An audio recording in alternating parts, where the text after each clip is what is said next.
ನಮಸ್ಕಾರ ಗೆಳೆಯರಿ, stock market Kannada ಚಾನಲ್ಗೆ ಸ್ವಾಗತ ಸುಸ್ವಾಗತ. ಗೆಳೆಯರಿ, ವಿಡಿಯೋದಲ್ಲಿ 5ರಿಂದ 6 ಬ್ರೇಕಿಂಗ್ ನ್ಯೂಸ್ಗಳನ್ನು ಕವರ್ ಮಾಡ್ತಾ ಇದ್ದೀನಿ. ನಮ್ಮ ಮಾರ್ಕೆಟ್ಗೆ ಸಂಬಂಧಪಟ್ಟಂತೆ ಹಾಗೂ ಕೆಲವು ಸೆಕ್ಟರ್ಗೆ ಸಂಬಂಧಪಟ್ಟಂತೆ, ಹಾಗೆ ಇನ್ನು ಕೆಲವು ಇಂಡಿವಿಜುವಲ್ ಸ್ಟಾಕ್ಗಳಿಗೆ ಸಂಬಂಧಪಟ್ಟಂತಹ ಸುದ್ದಿಗಳಾಗಿರ್ತವೆ. ಇವೆಲ್ಲವೂ ಕೂಡ ಮಾರ್ಕೆಟ್ ಕ್ಲೋಸ್ ಆದ್ಮೇಲೆ ಬಂದಿರುವಂತಹ ಕೆಲವು ಅಪ್ಡೇಟ್ಸ್ಗಳಾಗಿದ್ದಾವೆ. ನೋಡೋಣ ಯಾವೆಲ್ಲ ಇದ್ದಾವೆ ಅಂತ. ಗೆಳೆಯರಿ, ಮೊದಲಿಗೆ ಡಿಸ್ಕ್ಲೇಮರ್ ಕೊಡ್ಲಿಕ್ಕೆ ಇಷ್ಟಪಡ್ತೀನಿ. ಇಲ್ಲಿ ಕವರ್ ಮಾಡ್ತಿರುವಂತಹ ಯಾವುದೇ ಸ್ಟಾಕ್ ಅನ್ನು ಕೂಡ ರೆಕಮೆಂಡ್ ಮಾಡ್ತಿಲ್ಲ. ನೀವು ಫರ್ದರ್ ಸ್ಟಡಿ ಮಾಡಿ ಡಿಸಿಷನ್ ತಗೊಳ್ಬಹುದು. ಆಸ್ ಎಜುಕೇಶನಲ್ ಪರ್ಪಸ್ ನಾನು ವಿಡಿಯೋ ನಿಮ್ಮ ಮುಂದೆ ತರ್ತಾ ಇದ್ದೀನಿ. ಗೆಳೆಯರಿ, ಮೊದಲನೇ ನ್ಯೂಸ್ ಅನ್ನು ನೋಡಿದರೆ ಇವಿ ಸೆಕ್ಟರ್ ಗೆ ಸಂಬಂಧಪಟ್ಟಂತೆ ಒಂದು ನ್ಯೂಸ್ ಬಂದಿದೆ. ಎಸ್ಪೆಷಲಿ ಯೂನಿಯನ್ ಮಿನಿಸ್ಟರ್ ಇಂದ ಬಂದಿರುವಂತಹ ಸುದ್ದಿ ನೋಡಬಹುದು. India's EV ecosystem doesn't need new incentives or subsidies says Piyush Goyal. ಇವರು ಇವಿ ಸೆಕ್ಟರ್ ನ ಇಂಡಸ್ಟ್ರಿಯಲಿಸ್ಟ್ ಜೊತೆ ಇವತ್ತು ಮೀಟಿಂಗ್ ಅನ್ನ ಮಾಡಿದ್ದಾರೆ. ಆ ಮೀಟಿಂಗ್ ಅಲ್ಲಿ ಸಾಕಷ್ಟು ಡಿಸ್ಕಷನ್ಸ್ ಆಗಿದ್ದಾವೆ. ಆ ನಂತರ ಬಂದಿರುವಂತಹ ಸ್ಟೇಟ್ಮೆಂಟ್ ಇದು. ಅಂದ್ರೆ ಇಷ್ಟು ದಿನ ಇವಿಗೆ ಕೆಲವೊಂದು ಸಬ್ಸಿಡೀಸ್ ಸಿಗ್ತಾ ಇತ್ತು, ಎಸ್ಪೆಷಲಿ ಕಂಪನೀಸ್ಗೆ. ಬಹುಶಃ ಮುಂದಿನ ದಿನಗಳಲ್ಲಿ ಆ ಸಬ್ಸಿಡೀಸ್ ಇರೋದಿಲ್ಲ. ಯೂಶಲಿ ಯಾವುದೇ ಒಂದು ಹೊಸ ಇಂಡಸ್ಟ್ರಿ ಬೆಳಕಿಗೆ ಬರ್ತಾ ಇದೆ ಅಂತಂದ್ರೆ ಬಿಗಿನಿಂಗ್ ಸ್ಟೇಜ್ ಅಲ್ಲಿ ಅದಕ್ಕೆ ಪ್ರೋತ್ಸಾಹ ಕೊಡೋ ನಿಟ್ಟಿನಲ್ಲಿ ಸರ್ಕಾರಗಳು ಸಬ್ಸಿಡೀಸ್ ಅನ್ನ, ಇನ್ಸೆಂಟಿವ್ಸ್ ಅನ್ನ ಕೊಡ್ತಾ ಇರ್ತಾರೆ. ನಾವು ಈ ಹಿಂದೆ ಹಲವು PLI ಸ್ಕೀಮ್ ಗಳನ್ನು ಕೂಡ ನೋಡಿದೀವಿ ಎಲೆಕ್ಟ್ರಿಕ್ ವೆಹಿಕಲ್ ಗೆ ಸಂಬಂಧಪಟ್ಟಂತೆ.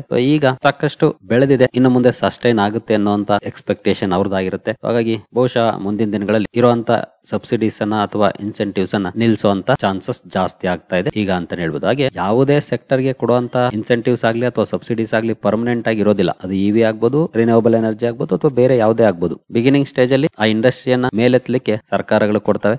ಆನಂತರ ಆ ಇಂಡಸ್ಟ್ರಿ ಸರ್ವೈವ್ ಆಗುತ್ತೆ ಅಂತ ಸರ್ಕಾರಗಳಿಗೆ ಅನ್ಸಿದ್ರೆ ಅಲ್ಲಿಂದ ಸ್ಟಾಪ್ ಕೂಡ ಮಾಡ್ತಾರೆ. ಅದೇ ರೀತಿ ಈಗ ಇವಿಗೆ ಸಂಬಂಧಪಟ್ಟಂತೆ ಬರ್ತಾ ಇದೆ. ನೋಡೋಣ ಮುಂದಿನ ದಿನಗಳಲ್ಲಿ ಇನ್ನು ಯಾವೆಲ್ಲ ಅಪ್ಡೇಟ್ ಗಳು ಬರ್ತವೆ ಅಂತ ನೋಡಬಹುದು. There was an unanimous agreement given the self sustaining nature of the EV space that there is no need for more subsidies in the future. Everyone was unanimous in the room that once the existing subsidy regime comes to an end none of them require subsidies to grow any further is said. ಅಂದ್ರೆ meeting ಅಲ್ಲಿ ಭಾಗವಹಿಸಿದ ಎಲ್ಲರೂ ಕೂಡ ಈ decision ಗೆ ಒಪ್ಕೊಂಡಿದ್ದಾರೆ ಅಂತಾನೆ ಹೇಳ್ಬೋದು. Unanimous ಆಗಿ ಡಿಸಿಷನ್ ಬಂದಿದೆ ಅಂತ ಹೇಳಿದ್ದಾರೆ. ಈಗ ನೋಡಬಹುದು ಯಾರ್ಯಾರು ಈ ಮೀಟಿಂಗ್ ಅಲ್ಲಿ ಭಾಗವಹಿಸಿದ್ರು ಅಂತ. Representatives of heavy industries, power ಮಿನಿಸ್ಟ್ರಿಯಿಂದ ಭಾಗವಹಿಸಿದ್ದಾರೆ. ಗವರ್ನಮೆಂಟ್ ಥಿಂಕ್ ಟ್ಯಾಂಕ್ ನೀತಿ ಆಯೋಗ್ ಇಂದ ಪಾರ್ಟಿಸಿಪೇಟ್ ಮಾಡಿದ್ದಾರೆ. ಹಾಗೆ BIS, bureau of Indian standards, ಇವರುಗಳು ಕೂಡ ಈ ಮೀಟಿಂಗ್ ಅಲ್ಲಿ ಭಾಗವಹಿಸಿದ್ದಾರೆ. ಅದನ್ನ ನೀವು ಇಲ್ಲಿ ನೋಡಬಹುದು.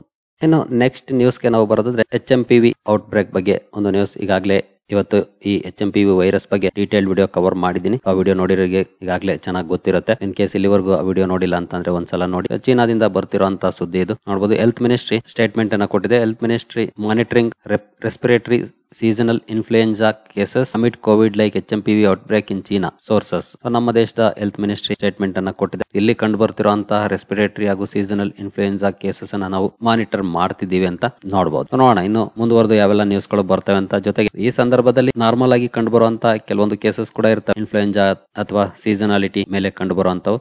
ನೋಡೋಣ ಇನ್ನು ಯಾವೆಲ್ಲ ಅಪ್ಡೇಟ್ ಗಳು ಬರ್ತವೆ ಅಂತ. ನಂತರ ಮಾರಿಕೋ ಬಗ್ಗೆ ಒಂದು ನ್ಯೂಸ್ ಬಂದಿದೆ. ಕಂಪನಿ ಬಿಸ್ನೆಸ್ ಅಪ್ಡೇಟ್ಸ್ ಅನ್ನ ರಿಲೀಸ್ ಮಾಡಿದೆ. ಇಲ್ಲಿ ಕೆಲವೊಂದು ಪಾಸಿಟಿವ್ ಡೆವಲಪ್ಮೆಂಟ್ಸ್ ಅನ್ನ ಕಂಪನಿ ಹೇಳಿದೆ ಅಂತ ಹೇಳ್ಬೋದು. ನೋಡಬಹುದು Marico beats slow down blues with steady rural demand, stable urban sentiment in Q3 FY25. Q3 business updates ಅನ್ನು ರಿಲೀಸ್ ಮಾಡಿದೆ. ಇಲ್ಲಿ ಎಷ್ಟು ದಿನ ಸ್ಲೋ ಡೌನ್ ಕಂಡು ಬರ್ತಾ ಇತ್ತು, ಬಟ್ ಈಗ ಒಳ್ಳೆ ರಿವೈವಲ್ ನೋಡ್ಲಿಕ್ಕೆ ಸಿಗ್ತಾ ಇದೆ. ನಾವು ಡಿಮಾರ್ಟ್ ನ ಬಿಸ್ನೆಸ್ ಅಪ್ಡೇಟ್ಸ್ ಅಲ್ಲೂ ಕೂಡ ನೋಡಿದ್ವಿ, ಒಳ್ಳೆ ರಿವೈವಲ್ ಕಂಡು ಬಂದಿರೋದನ್ನ. ಅದಕ್ಕಾಗಿನೇ ರಿಟೇಲ್ ಶೇರ್ಗಳಲ್ಲಿ ಒಳ್ಳೆ ರ್ಯಾಲಿ ಕೂಡ ಕಂಡು ಬಂತು. ಮಾರಿಕೋ ಬಗ್ಗೆ ನೋಡೋದಾದ್ರೆ ಇಲ್ಲೂ ಕೂಡ ಒಳ್ಳೆ ಡಿಮಾಂಡ್ ನೋಡ್ಲಿಕ್ಕೆ ಸಿಕ್ಕಿದೆ. ರೂರಲ್ ಅಲ್ಲಿ ಒಳ್ಳೆ ಡಿಮಾಂಡ್ ಕಂಡು ಬರ್ತಾ ಇದೆ ಅನ್ನೋ ಮಾತನ್ನ ಹೇಳಿದರೆ, ಜೊತೆಗೆ ಸ್ಟೇಬಲ್ ಅರ್ಬನ್ ಸೆಂಟಿಮೆಂಟ್ ಬಗ್ಗೆ ಇವರು ಮಾತನಾಡಿದ್ದಾರೆ.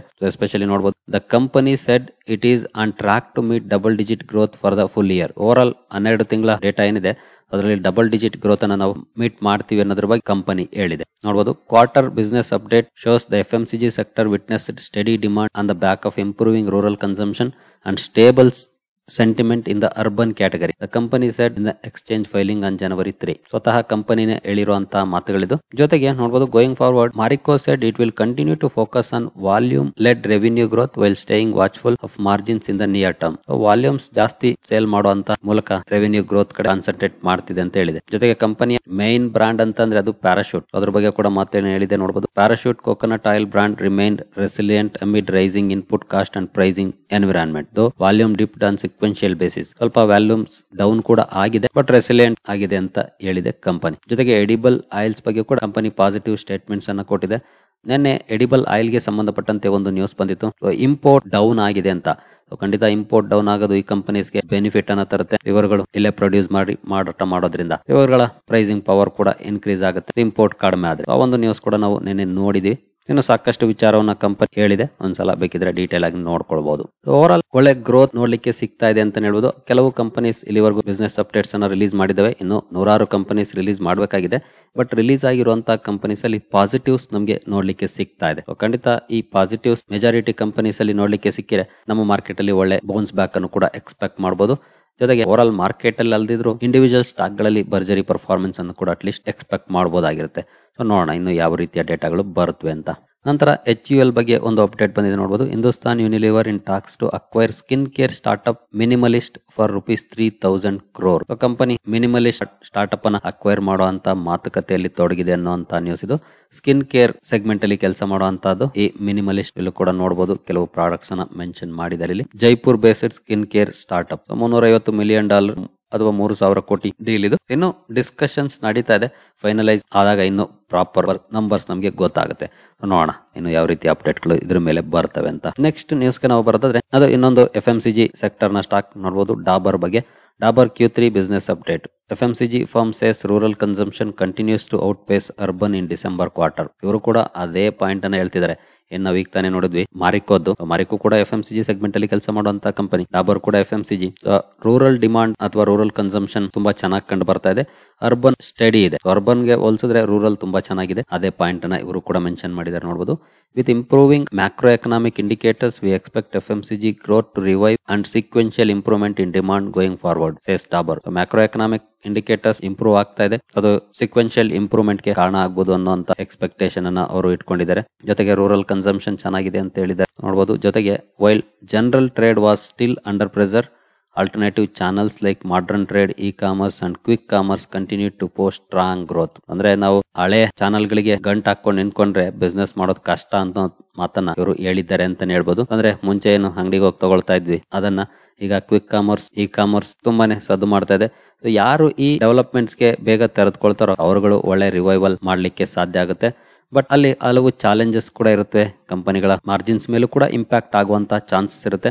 ಹಾಗಾಗಿ ಕಂಪನೀಸ್ ನೋಡ್ಕೊಂಡೆ ಹೆಜ್ಜೆ ಇಡ್ತಿದಾವೆ ಅಂತ ಹೇಳ್ಬೋದು. ಈಗ ಜೊತೆಗೆ ನೋಡಬಹುದು consolidated revenue is expected to register low single digit growth during Q3 FY25. So single digit ಇರುತ್ತೆ ಅಥವಾ ಇರಬಹುದು ಅನ್ನೋಂತ ಎಕ್ಸ್ಪೆಕ್ಟೇಷನ್ ಅನ್ನ ಕೊಡ್ತಾ ಇದ್ದಾರೆ ಅವರು. ನೋಡೋಣ Q3 ನಲ್ಲಿ ಯಾವ ರೀತಿ ಇರುತ್ತೆ ಅಂತ. ಜೊತೆಗೆ ಹೆಲ್ತ್ ಕೇರ್ ಫ್ಲಾಟಿಶ್ ಇರಬಹುದು ಅನ್ನೋಂತ ಎಸ್ಟಿಮೇಷನ್ಸ್ ಕೊಡ್ತಿದ್ದಾರೆ. ಬೇವರೇಜಸ್ ಪೋರ್ಟ್ಫೋಲಿಯೋ ಮ್ಯೂಟೆಡ್ ಪರ್ಫಾರ್ಮೆನ್ಸ್ ಇರಬಹುದು ಅನ್ನೋಂಥದ್ದು ಹೇಳ್ತಿದ್ದಾರೆ. ಆಲ್ಮೋಸ್ಟ್ ಸ್ವಲ್ಪ ಫ್ಲಾಟಿಶ್ ಪರ್ಫಾರ್ಮೆನ್ಸ್ ಕಂಪನಿಯಲ್ಲಿ ನೋಡ್ಲಿಕ್ಕೆ ಸಿಗುವಂತ ಚಾನ್ಸಸ್ ಜಾಸ್ತಿ ಇದೆ ಇವರ ಸ್ಟೇಟ್ಮೆಂಟ್ ಗಳನ್ನ ನೋಡಿದ್ರೆ. ಓವರ್ ಆಲ್ ಕನ್ಸಂಪ್ಷನ್ ಇಂಪ್ರೂವ್ ಆಗ್ತಾ ಇದೆ ರೂರಲ್ ಎಸ್ಪೆಷಲಿ, ಅದೊಂದು ಪಾಸಿಟಿವ್ ತರ್ತಿದೆ ಅಂತ ಹೇಳ್ಬೋದು ಓವರ್ ಆಲ್ ಮಾರ್ಕೆಟ್ಗೂ ಕೂಡ. ನಂತರ ಕೋಟಕ್ ಮಹೀಂದ್ರಾ ಬ್ಯಾಂಕ್ ಬಗ್ಗೆ ಒಂದು ನ್ಯೂಸ್ ಬಂದಿದೆ ನೋಡಬಹುದು. Major exit at Kotak Mahindra bank as COO and CTO Milind Nagnur steps down. Milind Nagnur ಅವರು ಎಕ್ಸಿಟ್ ಆಗ್ತಿದ್ದಾರೆ. ಇವರು COO ಅಂಡ್ CTO ಆಗಿರೋರು ಕೋಟಕ್ ಮಹೀಂದ್ರಾ ಬ್ಯಾಂಕ್. ಫೆಬ್ರವರಿ 15ನೇ ತಾರೀಕು ಅವರ ಲಾಸ್ಟ್ ಡೇ ಆಗಿರುತ್ತೆ ಕೋಟಕ್ ಮಹೀಂದ್ರಾ ಬ್ಯಾಂಕ್ ಅಲ್ಲಿ.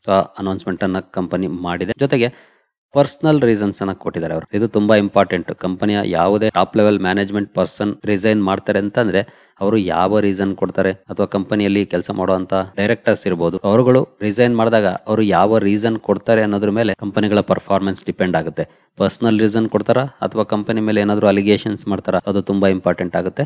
ಬಟ್ ಇಲ್ಲಿ ಅವರು ಪರ್ಸನಲ್ ರೀಸನ್ಸ್ ಅನ್ನ ಕೊಟ್ಟಿದ್ದಾರೆ ನೋಡಬಹುದು. ಅಂದ್ರೆ ಏನು ಎಕ್ಸಾಕ್ಟ್ ರೀಸನ್ ಹೇಳೋದಿಲ್ಲ, ಪರ್ಸನಲ್ ರೀಸನ್ ಅಂತ ಹೇಳ್ತಾರೆ. ಬಹುಶಃ ಬೇರೆ ಕಡೆ ಅಪರ್ಚುನಿಟಿ ಸಿಕ್ಕಿರಬಹುದು, ಆ ರೀತಿಯ ಚಾನ್ಸಸ್ ಕೂಡ ಇರುತ್ತೆ. ಇವರು ಫೆಬ್ರವರಿ 15ನೇ ತಾರೀಕುವರೆಗೂ ಇರ್ತಾರೆ, ಅಲ್ಲಿಗೆ ಬೇರೆಯವರು ಬರ್ತಾರೆ. ನಂತರ ಸೆಬಿಯಿಂದ ಒಂದು ನ್ಯೂಸ್ ಬಂದಿದೆ, ಎಸ್ಪೆಷಲಿ JM ಫೈನಾನ್ಷಿಯಲ್ಸ್ ಗೆ ಸಂಬಂಧಪಟ್ಟಂತೆ ನೋಡಬಹುದು. SEBI issues warning to JM Financials over regulatory non compliance. Regulatory non compliance ಗೆ ಸಂಬಂಧಪಟ್ಟಂತೆ ಸೆಬಿ JM ಫೈನಾನ್ಷಿಯಲ್ಸ್ ಗೆ ವಾರ್ನ್ ಮಾಡಿದೆ. ಅಂದ್ರೆ ಕಂಪನಿಗೆ ಕೆಲವೊಂದು ರೂಲ್ಸ್ ಇರುತ್ತೆ, ಯಾವುದೇ ಚೇಂಜಸ್ ಆದ್ರೆ ಇಮಿಡಿಯೇಟ್ಲಿ ಎಕ್ಸ್ಚೇಂಜ್ ಗೆ ಫೈಲಿಂಗ್ ಅಲ್ಲಿ ತಿಳಿಸಬೇಕು ಅಂತ. ಅದನ್ನ ತಿಳಿಸೋದು ಲೇಟ್ ಆದ್ರೂ ಕೂಡ ಅದು ನಾನ್ ಕಂಪ್ಲೈನ್ಸ್ ಆಗುತ್ತೆ. ಯೂಶುವಲಿ ಏನಾಗುತ್ತೆ, ಕಂಪನಿ ರೆಗ್ಯುಲೇಟರ್ ಗೆ ತಿಳಿಸಿರೋದೇ ಇಲ್ಲ ಅಥವಾ ಎಕ್ಸ್ಚೇಂಜಸ್ ಗೆ ಫೈಲಿಂಗ್ ಅಲ್ಲಿ ತಿಳಿಸಿರೋದಿಲ್ಲ, ಶೇರ್ ಹೋಲ್ಡರ್ಸ್ ಗೆ ತಿಳಿಸಿರೋದಿಲ್ಲ. ಬಟ್ ಯಾವುದೋ ಒಂದು ನ್ಯೂಸ್ ಮಾರ್ಕೆಟ್ ಅಲ್ಲಿ ಅಥವಾ ಯಾವುದೋ ಒಂದು ನ್ಯೂಸ್ ಪೇಪರ್ ಪಬ್ಲಿಷ್ ಮಾಡುತ್ತೆ ಅಂತ ಇಟ್ಕೊಳ್ಳಿ, ಅಂತ ಸಂದರ್ಭದಲ್ಲೂ ಕೂಡ ಅದು ನಾನ್ ಕಂಪ್ಲೈನ್ಸ್ ಆಗುತ್ತೆ. ಹಾಗಾಗಿ ಯಾವುದೇ ರೀತಿಯ ಬದಲಾವಣೆಗಳಾದಾಗ ಇಮಿಡಿಯೇಟ್ಲಿ ಶೇರ್ ಹೋಲ್ಡರ್ಸ್ ಗೆ ತಿಳಿಸಬೇಕಾಗುತ್ತೆ, ಅದು ಕಂಪನಿಗಳ ಡ್ಯೂಟಿ ಆಗಿರುತ್ತೆ. ಸೊ ಇಂಥದ್ದನ್ನ ಏನಾದ್ರೂ ಮಿಸ್ ಮಾಡಿದ್ವು ಅಂತಂದ್ರೆ ಸೆಬಿ ವಾರ್ನ್ ಮಾಡುತ್ತೆ. ಅದಕ್ಕಾಗಿನೇ ಸೆಬಿಯನ್ನ ವಾಚ್ ಡಾಗ್ ಅನ್ನೋದು, ಕ್ಯಾಪಿಟಲ್ ಮಾರ್ಕೆಟ್ಸ್ ನ ವಾಚ್ ಡಾಗ್ ಅನ್ನೋದು. ಇದನ್ನ ಅವರು ತಿದ್ಕೊಂಡ್ರೆ ತೊಂದರೆ ಇರೋದಿಲ್ಲ. ಇನ್ ಕೇಸ್ ರಿಪೀಟ್ ಮಾಡಿದ್ರೆ ಫೈನ್ ಕೂಡ ಹಾಕುವಂತ ಚಾನ್ಸಸ್ ಇರುತ್ತೆ. ಏನಕ್ಕೆ ಈ ಅಡ್ಮಿನಿಸ್ಟ್ರೇಟಿವ್ ವಾರ್ನಿಂಗ್ ಕೊಟ್ಟಿದೆ ಅನ್ನೋದನ್ನ ನೋಡೋದಾದ್ರೆ, issuance of administrative warning to the company in relation to the initial public offering of equity shares by one of its client namely Western Carrier Limited ಗೆ ಸಂಬಂಧಪಟ್ಟಂತೆ IPO ಬಗ್ಗೆ ನ್ಯೂಸ್ ಇದೆ. ಇದಕ್ಕೆ ಸಂಬಂಧಪಟ್ಟಂತೆ ಅಡ್ಮಿನಿಸ್ಟ್ರೇಟಿವ್ ವಾರ್ನಿಂಗ್ ಅನ್ನು ಸೆಬಿ ಕೊಟ್ಟಿದೆ JM financials ಗೆ. ಸರಿ ಗೆಳೆಯರೆ, ಎಲ್ಲ ಅಪ್ಡೇಟ್ಸ್ ನಿಮಗೆ ಇಷ್ಟ ಆಗಿದೆ ಅಂದ್ಕೊಳ್ತೀನಿ. ಮುಂದಿನ ವಿಡಿಯೋದಲ್ಲಿ ಸಿಗೋಣ. ಅಲ್ಲಿವರೆಗೂ ಜೈ ಹಿಂದ್, ಜೈ ಕರ್ನಾಟಕ.